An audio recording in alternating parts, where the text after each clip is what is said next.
मुझे चित्रे अपनी तरफ लपक कर आती दिखाई दी। जाहिर था वो अपने साथी मधु सप्रे को मेरी बताई जगह पर छोड़ आई थी। बाईं तरफ वाले पैसेजवे से एक नौजवान टिंटू की साथ वाली सीट पर बैठा नजर आया। मैंने इशारे में गर्दन हिलाकर चित्रा की तरफ देखा तो उसने सहमति में गर्दन हिला दी। मैं समझ गई कि चित्रा व मधु ने अपना काम बखूबी कर दिया।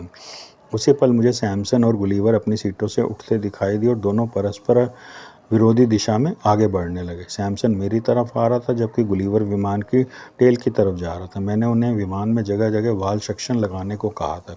मैं तत्काल बाईं ओर मुड़ती कॉकपिट की तरफ निकल ली।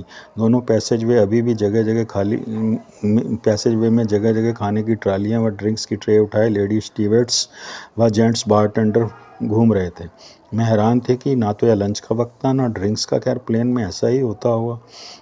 कॉकपिट में से पहले ही वो वीआईपी लॉन्च पड़ता था जहां तकरीबन 30 सीटें थी। तमाम सीटों पर आने माने उद्योगपति व कैबिनेट स्तर के वीआईपी मौजूद थे।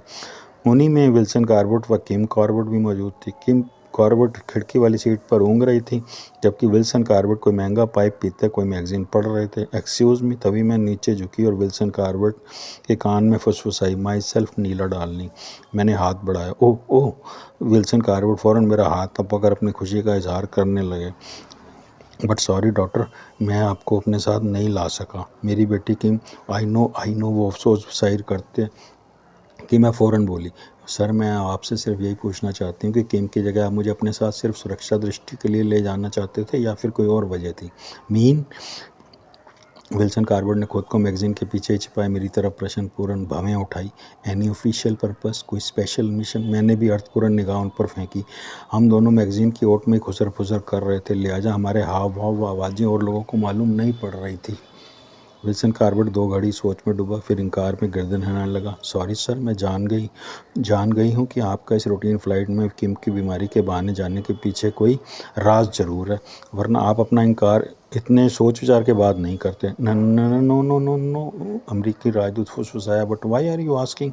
सर प्लेन में किसी भी घड़ी कोई दुर्घटना घट सकती है। मैंने कलाई घड़ी पर दृष्टिपात किया। 10:13। व्हाट? अमरीका राजदूत चिंका।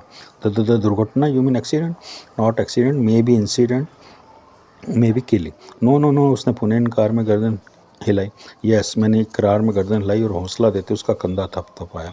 एनी हाउ, इस नाचीज़ की ज़रूरत पड़े तो याद कीजिएगा, ऑल द बेस्ट। अभी मैं सीधी खड़ी होती कि हैंड्स अप, एक कठोर आवाज़ मेरे कानों में पड़ी। डोंट मूव, सब अपनी अपनी सीटों पर ही रहेंगे। मेरी गर्दन चेतावनी देने वाले की तरफ झटके से मुड़ी। हाथ ऊपर। जिसकी सीट पर मैंने उठे हाथ नहीं देखे